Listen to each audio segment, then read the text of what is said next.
Hello, everyone.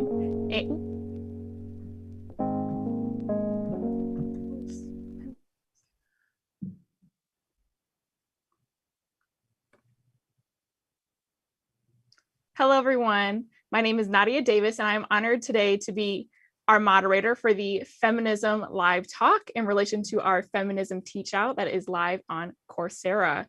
I am a student at the University of Michigan studying organizational studies. I also serve as the co-founder and lead facilitator of the Gender Consciousness Project and as a student fellow for the Center of Academic Innovation. Also today, we have our expert panelists who will be answering questions that we have received from the Teach Out and also some other questions from learners. I will begin by introducing Professor Melanie Manos. Professor Manos is an interdisciplinary artist and lecturer at the Stamp School of Art and Design at the University of Michigan.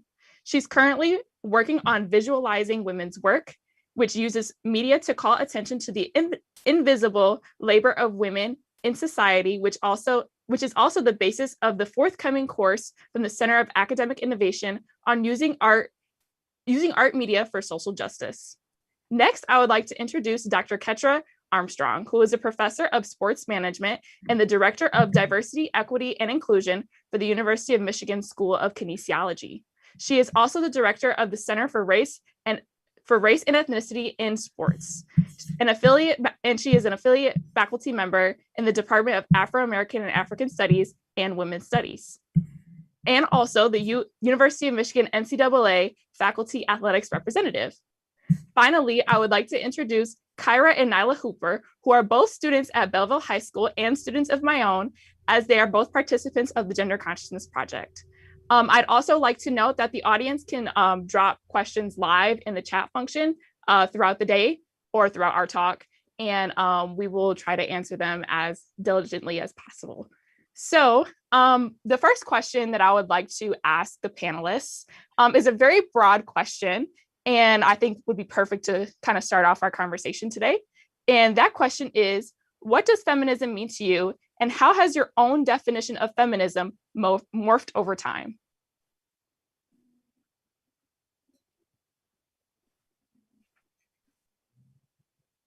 I can start. How about if I start with the first part of the question?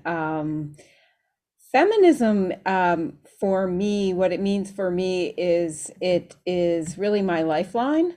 It is embedded in who I am. And when I say lifeline, I mean that I feel once I really became to understand that feminism was an idea, a concept, and I felt, of course, this makes sense. This is what I am. Then it was just always inextricably part of who I am and how I define myself.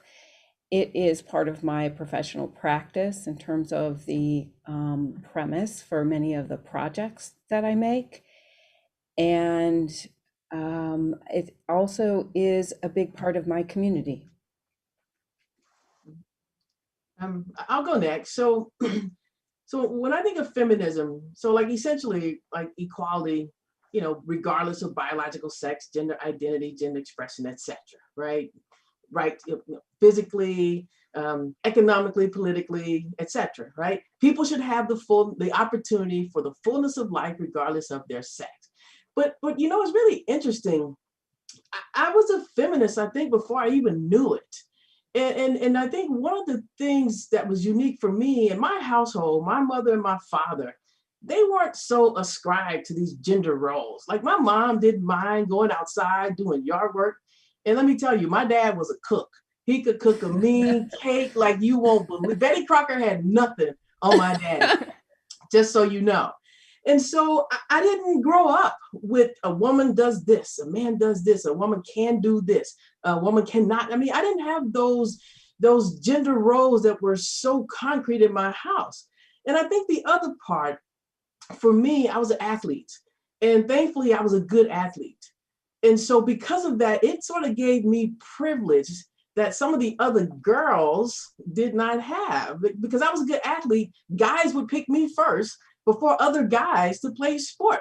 Now, that did something to the psyche of the guys who got picked after me, but that was their issue. It wasn't my issue. And so I didn't realize that people went through life with these barriers of, well, I can't do this because I'm a woman, or I shouldn't do this, or this is only for men. So for me, my understanding of feminism really emerged over the years when I saw how it had put people in buckets and put people in constraints that I didn't experience. I didn't see it in my family. And as an athlete, I didn't have to walk through life that way. Well, thank you for sharing. My definition of feminism is women empowering one another, coming together to uplift one another. And so gender roles are not a thing. For me personally, my definition of feminism have morphed and changed because of when I joined the group Women Up. It was a different feeling for me to come together as women and go through the same experiences and have the same experiences being in a patriarchal society. Yeah, and for me to answer the second part of the question, before I joined Women's Up, I thought feminism was all about girls just showing that they can have the same equality as guys and that they can be as strong as guys. But being in Women's Up, it really has taught me that feminism is much more than that. It's about women empowering each other, standing there with each other, having each other's back, and working together to make a change and to make a movement that's really important to them. Awesome. And for the audience, I just wanted to note that the Gender Consciousness Project is actually encompassed between 4 different schools. And so at their high school, Belleville High School, which is also the high school I went to, the high school that I teach in, their group specifically is called Woman Up. So if you hear Kyra and Nyla refer to Woman Up, it is also synonymous to the Gender Consciousness Project. Okay. So our next question is also, can you talk about how some of your projects enact feminist or feminism in general? Sorry, that was kind of like a long-winded question. When you say projects, who are you addressing? I'm addressing everybody. So, okay. Yes, sorry about that. It's okay. Could you say it again? Sorry. The question was, can you talk about how some of your projects enact feminism? I can chime in. One of the things that, even following up on the last question, as my understanding and immersion in this space, evolved, one of the things that I realized was when people talked about feminism, it was really different for women of color. Oftentimes when they talk about gender and they talk about feminism, they're talking about issues for white women. And when the issue was centered on race, it really focused on Black men. And so Black women are in this crossroads of not fitting in either of those buckets separately, but both of those buckets and others, class, ability, orientation, simultaneously. And so I realized that in my projects dealing with, for example, sport, in the area of sport, my research on sport leadership, I've tried to, as Nyla and Kyra was saying, I've tried to do research to empower women to understand that, yes, this is a space of sport leadership that's Eurocentric, is male-centric, but there's a place for us. And Black women have exhibited the characteristics of leadership for a long time. Even in the civil rights movement, Black women were present. So I've used my research to help Black women feel empowered and see themselves and to understand the skills that life has required Black women to perfect can be transferable into the domain of sport. So I've tried to use my research as a way of first of all, writing in the voice that's been silenced far too long, but also empowering girls and women to have aspirations to be sport leaders. And so that's what I've tried to do in my scholarship, but also in my teaching. I teach a class, Leadership and Diversity in Sport. And again, I'm trying to empower everyone, but I'm really mindful and really intentional to amplifying the voices and the experiences of Black women. I'll go off of that with my project, Visualizing Women's Work. We are really looking at the devaluation of women and how if women in many times are in supportive roles and leadership roles, but in those supportive roles, it's seen as insignificant, not worthy of pay, not worthy of commemoration. And it's what keeps, countries running, keeps families running. Women are working everywhere in every part of their lives, but they are often in many ways devalued and diminished. So I try to bring that into my work. And I use humor in my work in a lot of ways because I have to, it's part of who I am, but it's also, I have to find joy also. So it is a way of, for me, not only to find joy, but to poke fun at the absurdity of the fact that certain things, certain gender, certain jobs are more valued than others. What could be more valuable than raising a child or educating, paying a K through 12 teacher well? These things that have gotten so, in my opinion, misaligned. And I feel that it's so greatly absurd that I want to point that out. So that is one of the ways I bring it in. And I think that, well, maybe I'll let someone else talk, maybe Nyla or Kyra in your Yes. projects. So with the Yeah. Okay, so yes, with the project that we are part of, Woman Up, or the Gender Consciousness Group, we we have a symposium every year, and with that symposium, we uplift our feminist groups and young girls who also can connect with us and bring out their stories so they can tell their stories as well. And so we come together and uplift one another with that. One Yeah, other most thing I would definitely. add, oh, sorry, go ahead. No, you're fine. Go ahead. One other thing I was going to add is that, oh, now I lost my train of thought. I think I'm feeling a little nervous. I'm not in my home studio. Go ahead, Kyra. No, I was just gonna say, most definitely when I first joined this group, my sister, she actually introduced me to it. And I know myself, I was very unconscious of the power that I held within my own voice as being a young African American woman or girl. And in my life, I know I experienced a lot of roles where I am surrounded by a lot of men, and me being very advanced at what I do, I place up with them, or I am equal to like where they stand. So I have to be very conscious with how I present myself, or very conscious with what I say or how I do, because it can affect the outcome of the situation or the environment that I am in, and how people look at me. Yeah, and I'd also like to point out a lot of commonalities between what all the panelists are saying right now, because, and speaking from the facilitator side of the Gender Consciousness Project, kind of something that Kyra had already touched on, we have a symposium every year, and to kind of combine Dr. Armstrong's point and Professor Manos's point, in what we do, we try to, in our project, we try to teach the girls what feminism means in their own terms. So what does that mean at Belleville High School? What does that mean in all the other schools that we work in?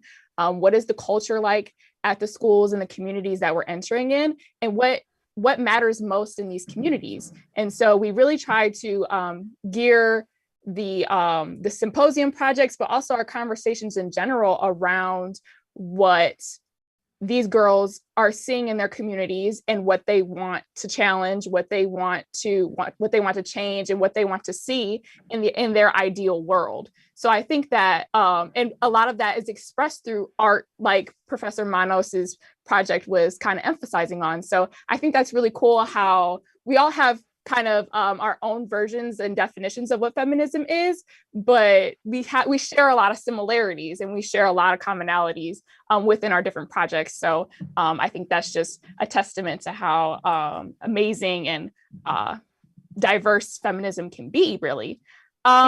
Nadia, So our next question. Nadia, Oh, go ahead, Dr. Armstrong. Real quick, I'm sorry. One thing I'd be remiss if I didn't say, those of you in the teach out, the first part of the teach out, I talked about gender ideology, but the gendering of sport leadership, what I think is critically important is that we have data. And so the other way that I use feminism and what I'm doing is feminist research. And that is so critically important. I know we're going to talk about changing the culture. Data really helps. And so what I tried to do with the research that I conducted on behalf of the governor with the Michigan Task Force on Women in Sport is to gather data, not just from women, but from men and women, to exacerbate the gaps, to really show how profound the inequities are. So I find that having data to tell the story really helps us to make a change. So I just wanted to add that another way of us changing the landscape is gathering data, and the numbers can speak for themselves. And that's the other thing that I've tried to do, is engage in feminist research to elucidate the disparities and the inequities, and so that the data can speak for themselves. And then I would add to that is that making that data available and visible and in a variety of ways, a variety of formats, so that it becomes readily available to people and also more prominent. Absolutely, absolutely. Yes. Absolutely. Yes. Thank you. Thank you. I think our next question, I would like to have Dr. Armstrong, if you could answer first, and then the rest of the panelists can also chime in, because your what you had said earlier about gender roles really got me thinking about this question. But what is the place of men or people who don't identify as women in feminism? And is feminism even the right word for the equality for everyone? I don't know if feminism is the right word. I've struggled with that word for a long time, because again, feminism in so many ways was such associated with elements of whiteness. And as a woman of color, I didn't live it the same way. So I don't know, maybe that's the project that panelists will work on, a new word instead of feminism. But I will say that we do need male allies. And the thing is this, I think we need to engage males in this struggle. And I think we need to involve them, because many of them have the power, and we need to change the ideology and the consciousness of those people who are making decisions. In many places, it's the men who are making those decisions. So I do think that we should involve the men. But while I think we should hear their voices, we should not center their voices. We can't make their voices the norm, but we do need them to be a part of the struggle. In the teach out, at the end of the first teach out, I reminded people that men can be feminists too. In sports, let me just tell you something real quickly. So I teach a class, Gender in Sports, and trying to help the guys in my class to know that they have a role in helping us to impact change. I do an assignment, and this assignment requires them to talk to someone in their class to understand their sport history. And so many of the guys in the class, they interview their mothers, they interview their sisters, they interview their female relatives. It is amazing how that changes them, because they get to hear how their mother experienced inequity, how their sisters experience inequity. And now they're appalled, like, how dare you do that to my mother? How dare you do that to my sister? And so I find that when the experience becomes personalized and they can touch it, it makes them want to do something. And all the guys in my class, they come back after the assignment, what can I do to help? That's just wrong. It's like, so now it's wrong because it's your mother. Now it's wrong because it's your sister. It wasn't wrong before, but now it's wrong. Look, whatever it takes. So we need them, but we need to be gentle with them. We don't need to beat them up. We need to meet them where they are and engage them in an experience that can help them understand what it might be like to walk in someone else's shoes. Guys don't think about the things that girls have to think about. So we have to put them in that position to get them to learn and to understand. And from my perspective, I have seen, for Title IX in sports, when you have a daddy that has a daughter, he pays attention, right? Because he doesn't want his little girl to miss out on sport opportunities. So we need male allies. We need them to be advocates. But we don't need to center their voices as the norm, because that's what happens sometimes, is they just take over. And we have to welcome them, but we have to welcome them in a way that doesn't further marginalize women. So we do need male allies, and men can be feminists. So we do need to work on that word. I get it, because men feel like, well, I'm a feminist. What does that mean about my masculinity? It's a tricky thing. But yes, men can be feminists, and we need male allies. And I think to add to that, some of the things that I have seen that I think are really positive are presenting men in nurturing roles, seeing them as fathers, seeing them as caregivers, and normalizing that, so that it is infuriating in that, okay, now we give it's like something like a nurse more value because men are coming in, that can be infuriating. But at the same time, we do want to say, like, let's get rid of the gender stereotypes. That's what I always had to fight against when I was growing up. I did see a lot of, unlike Ketros in my family, Dr. Armstrong, there were kind of these roles that we were kind of expected to play. And I really pushed against it. I would like to say here that I played Little League Baseball the first year they allowed girls to try out, and I got in. Thank you. And the interesting thing is that out of the blue, I don't even use Facebook that much, but I get a text, it's a message through Facebook from someone that found me that I was in high school with and said, I talked about you to my daughters because I wanted them to know how you forged ahead with that. And I wanted them to do that in their lives, and they did. And he went on to tell me about them, and he seemed very proud. And I thought, isn't that fantastic? Sometimes it is reaching one person at a time. There was a question in the chat about, do we really need men as supporters for empowering women? And I feel where that question is coming from.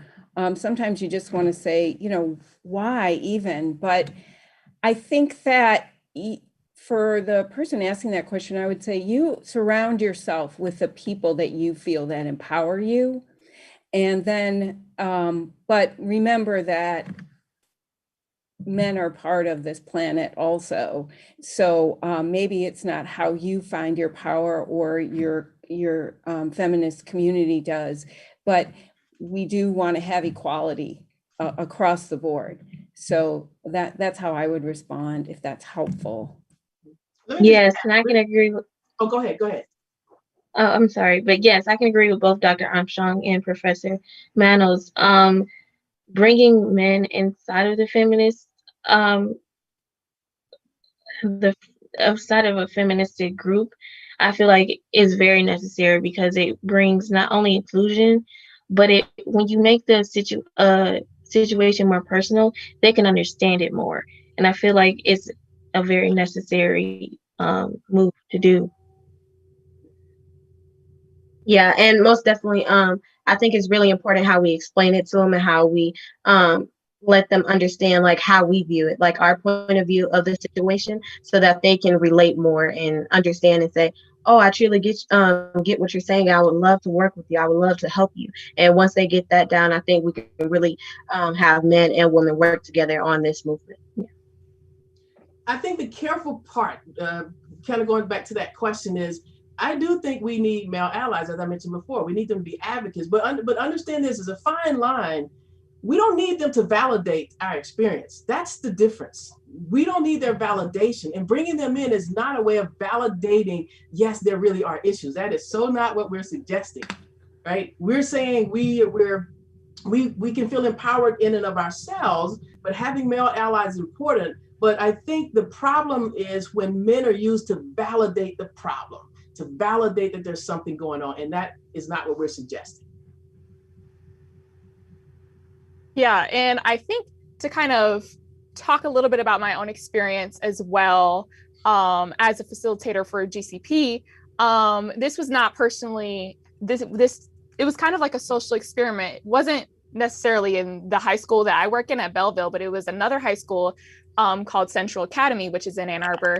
And this high school had, their conversations were mainly driven by gender roles and how they felt uncomfortable in school being around, because they have a very, very small school, kind of being I guess, tormented by the boys in their school about how they were saying you should be in the kitchen and you should do this and you should do that. Very, very stereotypical gender roles conversations going on in those schools.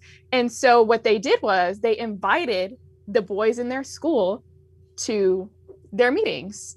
And they had the boys sit in on their conversations about that they were having about them in school. And so the result of that was pretty interesting because there was a lot of intergroup dialogue between the boys in the school and the girls. And this would be a little bit difficult to replicate in Belleville because it's a way bigger school. But for their community, that really ended up paying off in the long run, because those boys, kind of like how Dr. Armstrong was saying, were able to personalize, okay, these are my actions, these are how they're feeling about what I said, so how do I move forward in changing my behavior, which I thought was extremely interesting and a great way to kind of approach that situation.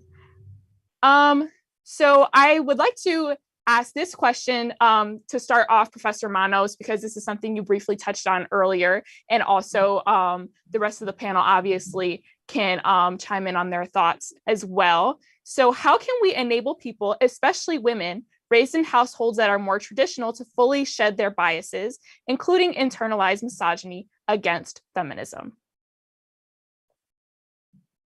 How can we, you're asking, how can we support them?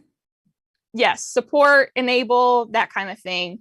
I really think it is reaching out, through community. So making community groups available to them, discussion groups, so they come into the conversation. And if you're talking about someone in a very traditional household, they may be feeling a lot of the things that feminism is articulating, but don't feel able to express it, or maybe they have misunderstandings of what it is, and just need a friendly conversation, not something saying you are you're outdated, or without judgment, being supportive. And again, finding as many community resources as possible. So I think that goes back to getting the data out, to having these kind of conversations intergenerationally. I have this with my mother. I have conversations with her, and I'm like, see, Mom, you are a feminist. Because she'll be doing so, or she'll say something. She goes, well, that's not right. And I'm like, this is exactly what I'm saying, Mom. So I don't have a sweeping answer for that, but I think it is just making more and more resources available in different types of languages, in different types of, there was a question about what's your favorite book? And I brought a book that has feminism and graphic design. So meaning not the graphic, meaning there's graphic illustrations. So it's kind of like reading a comic book, but it's very well done. And I'm like, that's terrific. That's one way of visualizing. So a teenager or a preteen might get their hands on that more readily than a heavily academic book. But someone who is in a traditional family, how do we get information to them? And that is not threatening. Any of the other panelists would like to kind of comment on this question as well? Yes, I would say this almost the same thing. Continue to get the resources out there. Even doing, just having that conversation so a better understanding could be available to them. Putting videos up online, continuing groups like our gender conscious group, so they can have a place to come and talk. I feel like that's be a great way.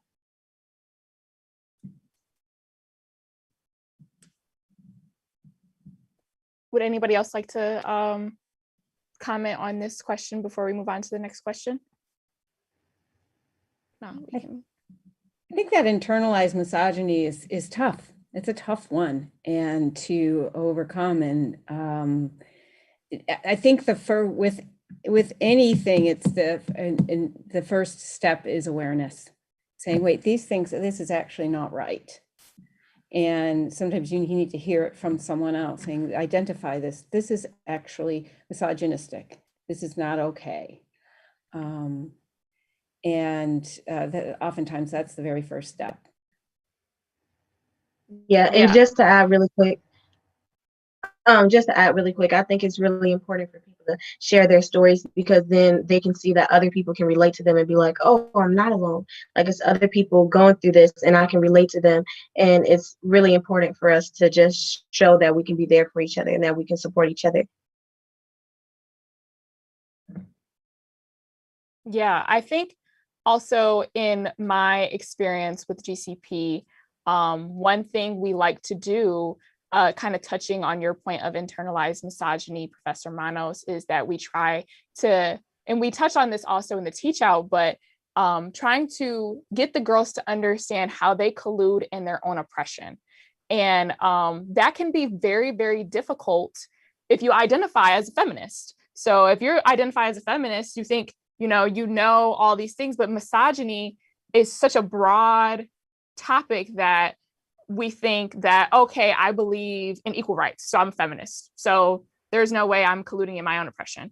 But there are some micro level misogynistic attitudes that even women carry, that we have to unlearn, which I continuously go through the process myself, but just start planting the seed and starting that process with Nyla and Kyra and all the other students that we work with pays off in the long run, because when Nyla and Kyra get to college and when they're in their adult lives, they'll think to themselves, oh, I learned that this is not supposed to happen, or I'm not supposed to treat other girls like this, or da da da da.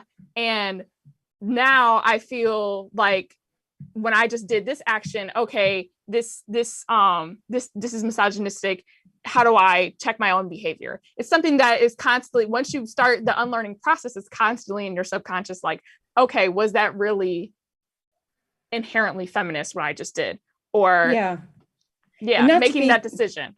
Right. And not to be hard on yourself about it, but allow yourself to take steps and have those be steps. Say, okay, why am I doing this? I'm going to question this. This is one of the things I was saying before in my work, where I bring in humor, because I did a piece where I'm climbing a ladder and I'm climbing purposely in these high heels.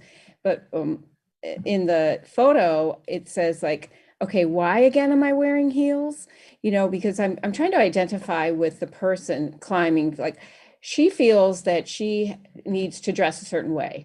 This is what society says like, oh, if I wear heels, I'm taller, so I'm going to be taken, I'm going to take up more space. I'm going to look like more of a leader. I feel like I have to do that. I feel empowered, but I also feel sexy, and the world thinks I should look that way, or whatever it is. And it's not necessarily what makes sense for the situation, but you feel like you have to live up to that expectation. It's a hard one to break, because we get so many messages like this. I have a friend that is a filmmaker who doesn't shave her legs, and she's Middle Eastern, and she's got dark hair. And the reason I'm bringing up is because she told me, she said, my sister was getting married and I was going to stand, it was in the summer, I was going to stand up in front of everybody. And I was, it's summer, I'm wearing a dress, you can see part of my legs. And I even had to fight with myself, like, should I shave my legs but that's not that goes against who I am, and why should I have to do that? But I thought it was great that she shared that with me, that she went through that thought process, and she didn't shave her legs because it's not what she does. She wasn't going to do it. And she got up and gave the speech at her sister's wedding. And so I guess I want to say is that you do continue to have these conversations with yourself, and it's okay.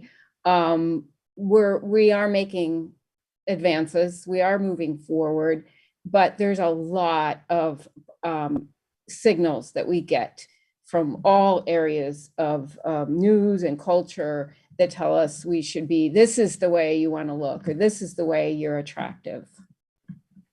And so that can be a battle. And most definitely being aware of your thoughts that you have on a day-to-day basis it's helped me personally a lot, especially with joining the gender conscious group. Because before I joined, I wasn't aware of my thought process. Of course, being true to myself and still being true to myself, but being more aware, it helps a lot.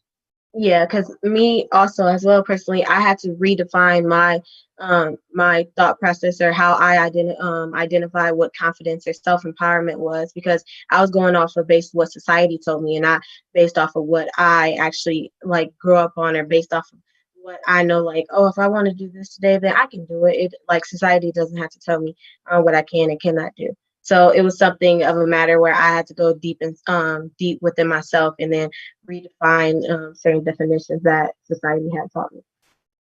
Good for you. And welcome back, Dr. Armstrong. Oh my Welcome back, gosh. Dr. Armstrong. Hold on. Well, she's out. I also have another question, and I actually want to direct this to Kyra and Nyla, because this is something that we have kind of talked about in our group, but I would also love to hear from Professor Manos and Dr. Armstrong when she comes back about your thoughts on this question. So this is a question from a learner. It says, feminism seems very generational. What do the students wish that older generations understood about their experience, or what the professors would want to pass on to younger generations? And I would love to hear everybody, but Kyra and Nyla, go ahead and start that one. Well, for me, I would say to the other generations that came before us, just a matter of respect and inclusion of what our thoughts are, that they're okay to have. And in saying that, I mean, as far as gender roles, because in gender roles in an older generation, they were more dominant. In our generation, they're not. Because of course, like us as females, we can go and play football. Because for instance, at my school, we had a female football player, but for an older generation, that was like unknown. So I would say just not pushing their thoughts onto us, but still have that matter of respect in between the two generations. Yeah, and I think everybody is also entitled to like their own opinion. They're entitled to like, do what they want to do, and but I think it's really important. You can draw the line in between where like respect is, because I think even though we might be different and we might have like different thoughts on things, always respect the other person, even if they're not like you. And I feel like also in this time and like generation, a lot of people, they like to play like follow the leader, or just follow after like what another generation is doing, or what another generation has done, instead of making their own mark, or like making their own statement in a new way. Because society, they can often when something is different, they always call it like weird, or they say that it's unusual. But when you look at it in a more positive light, you can say, oh, that's very unique, that's very creative. So I think that's really important.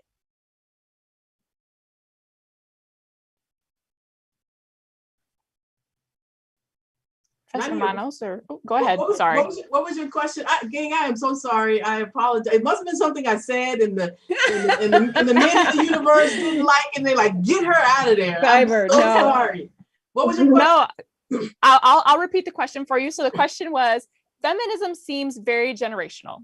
So what do the students wish that older generations understood about their experience, or what would the professors want to pass on to younger generations?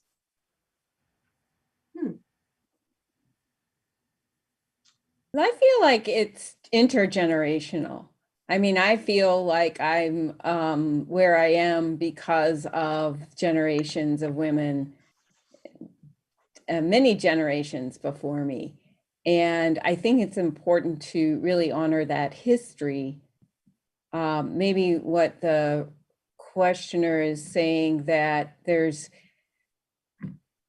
different circumstances for generation. But I also think we have to think culturally, because it varies widely depending on what culture you're in, where the kind of level of feminism, how far, how strong it has gotten, how free women in the society are.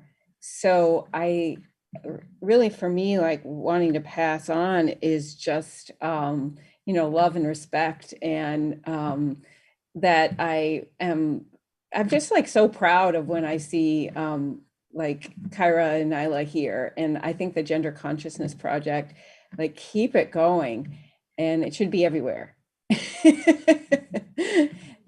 So that's my 2 cents with it, intergenerationally. Yeah. I actually think that the younger generation can learn a lot from the previous generations. I remember when I was a doctoral student and I had to do this project. It was a history class. And I was trying to, again, my domain is sport management. And so I was trying to understand the dynamics back in the day. And so I remember having a conversation with my father. I said, I want to do this project. Women are struggling to try to get leadership opportunities and working in men's sports. And he looked at me like, what's the big deal? I'm like, well, the big deal is that we're not getting those opportunities. He said, well, let me tell you. And he told me about a lady, and her name was Miss Kroom. And back in the day, this was like, it had to have been in the 40s, 1940s or so. And he was telling me, he said, back then, someone needed to coach a team. So Miss Kroom said, okay, I'll do it. She coached the men's team. She also, when the guys got injured, she also repaired them. So she was like an athletic trainer, which we would call these days. She drove the bus, and when they needed her to, she officiated. Now, why did that resonate with me is because some of the things that we struggle with now are the things that some of the previous generation, they didn't have a choice to struggle. They just had to do it. They had to find a way despite the odds. And so I find that the notion of the intergenerational conversations, I think that needs to take place. I learned so much just from having a conversation with my dad of how life was back in the day. And get this, they played basketball outdoors. They played outdoors. And now we're struggling. We have these nice facilities, we have training, we have all of these things. And I have to tell you what that did for me is it gave me a new outlook. It gave me a new perspective, because if they could do it in those times, and Miss Kroom could do it driving the bus and playing on dirt, playing in the rain, the things that they did because they did it, then it's like, I feel that sometimes our generation is privileged. Like, I was privileged. I didn't have to deal with those things, and so I do think that even when we talk to girls now, oftentimes girls, particularly in sport, when they look at the television, they look at the scholarships, they look at the facilities, they look at how they travel, and they think that's the norm. It's always been that way. And I try to tell them it has not always been that way. And so I think that in addition to, faculty in our generation passing something to the students, I think it really would be valuable for the students to talk to the previous generations to understand how they did things without people's permission. Women did things back then because life required it. They didn't ask men's permission. They just did it. And so I do think that these type of conversations are helpful. But what I found was they were more inspiring than I thought they would be, because I found out how people did more with less, made the most out of a little. And that inspired me. And that's what I think we need to do for this generation, is to let them know, yes, it may be hard now, but there was a time when it was worse. And so you can do better. You can be better, because life, even though it's not perfect, it's better. Yes. And I would also just love to emphasize your point, Dr. Armstrong, that we are our ancestors' wildest dreams, that the fact that we're sitting here talking to each other about this conversation is based on the sacrifice of women before us, especially minority women. And that's something that I have definitely come to realize as a college student. And I think my students have also been able to realize, as we have also had times where we have had intergenerational conversations between their mothers and them, which is always refreshing and very interesting. But I also wanted to ask our final question for the day. And again, this is for all, but I'll start with Professor Manos because she had kind of briefly mentioned this prior. Do you have a favorite book or other resource that impacted how you viewed feminism, and would you recommend it to others? And or how do we find the data that panelists mentioned being needed to support feminist work? And where do we start with that? I'll start with the first part of that question. I brought the book. So it was like, what was a favorite book, right?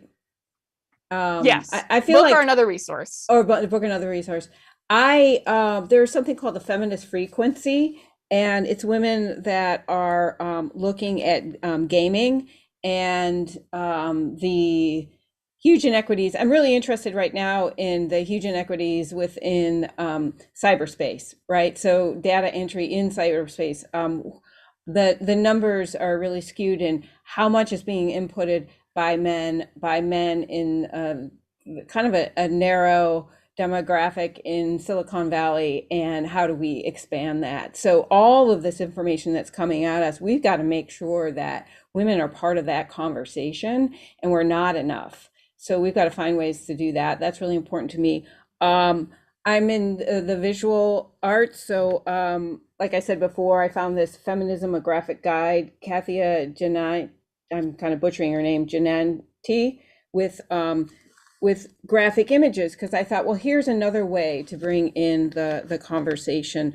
There's so many authors that and writers, scholars that I'm grateful to, but a lot of it also is the individuals that aren't individual role models that aren't necessarily writing about feminism, but are living their lives that way and looking at how they're living their lives.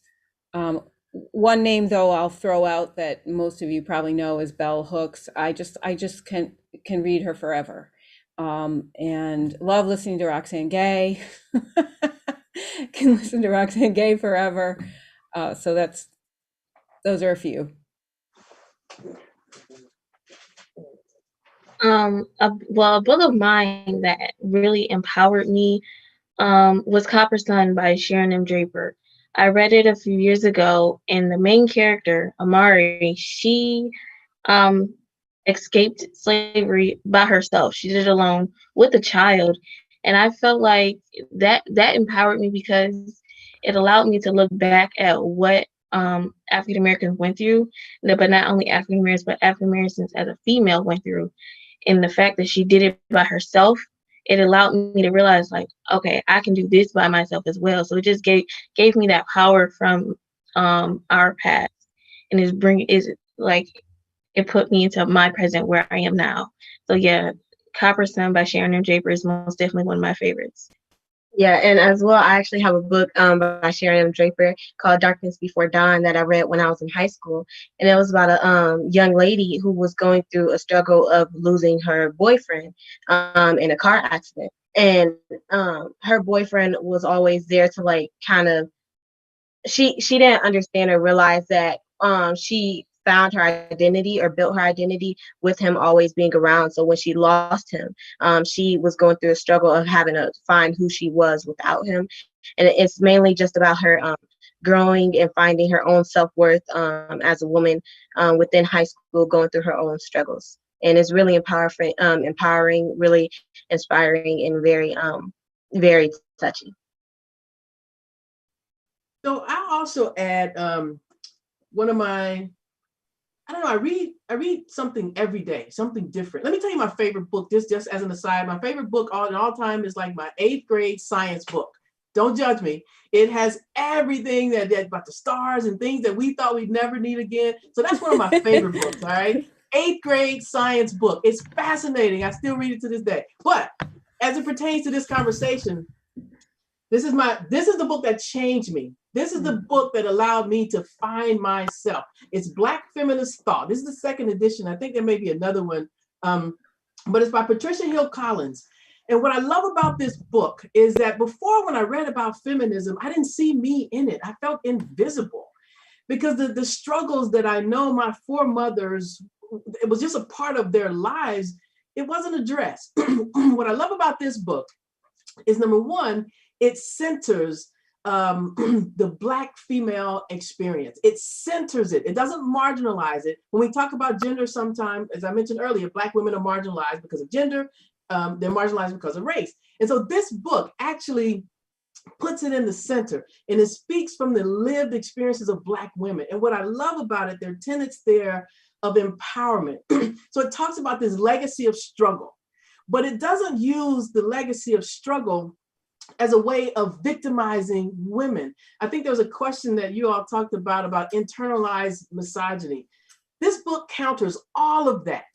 It allows people to embrace the legacy of struggle. That's a part of life. We know that challenges make life interesting. Overcoming challenges makes life meaningful, right? And so in this book, it really talks about the legacy of struggle. But what has this legacy of struggle bred in Black women? It talks about the importance of mothering. So we see mothering and childcare and the ethic of caring differently than other people. But there's some basic core things. One is the ethic of caring. Another one is this internal safe space. So Black women have to find an internal safe space that protects them from the attacks on their personhood, on their womanhood, on their racialhood. And so it also talks about self-definition, not being defined by others, but taking the power to define who you are for yourself. And that kind of deflects the internalized misogyny that I think you all may have been talking about when I was somewhere in cyberspace. But these are the kinds of things. And I love this book because, again, it speaks from a place of empowerment and it addresses social injustices. But it does so without Black women feeling victimized because of their race, victimized because of their class, their ability, their gender, and all the other things. So Black feminist thought was the first book that allowed me to see myself and my mother and my grandmother and my aunts and my sisters. I could see the struggle, but I could see how we were changed by the struggle. And we became victors, and we did not let the struggle render us as victims. So this is the book, Black Feminist Thought. And she didn't pay me for this endorsement, by the way. So you know. I love how you say victors. You wrote that in. Spoken like a sports person. Yeah. Nice. Yes. So I will also put in my own little shameless plug before we stop for the day. But one of my favorite books is called Sisters of the Yam by Bell Hooks. It's one of my favorites because I think people think that feminism is very theoretical. It's like too difficult to understand. It's only something about academia. But I think Bell Hooks does an amazing job of transforming what we feel as personal and subjective as something that's inherently feminist. And then she ties that into activism, into the struggle, so that by emphasizing that in order to kind of fight for ourselves as women, in racial struggles, in anything, any kind of social movement, we have to take care of ourselves first. And that's something that I never really thought about until I read that book. And so it's definitely one of my a life-changing book for me at 20 years old. So I'm assuming I'll have more life-changing books to read in the future. But that is going to wrap up our live panel for today. I would love to thank the panelists for joining us and answering these questions and for your expertise. And I would also love to thank the learners for submitting your questions, for sitting in with us today, for engaging with the Teach Out, for engaging with us during this event. And thank you so much, everyone. And I hope everyone has a great rest of their day, night, wherever you're tuning in from. Thank you.